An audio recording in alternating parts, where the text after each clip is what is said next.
Isang araw sa klinik ni Dr. Tata Kanor. Ineng, ano bang problema mo?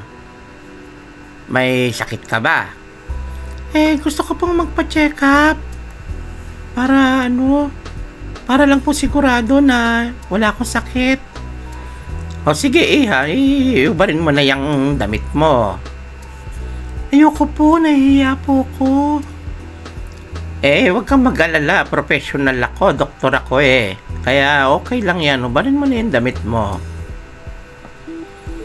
O sige, yung naman, yung palda mo, ubarin mo na, dali. Para maumpisa na yung check-up. Ayoko po. Nahihiya po ko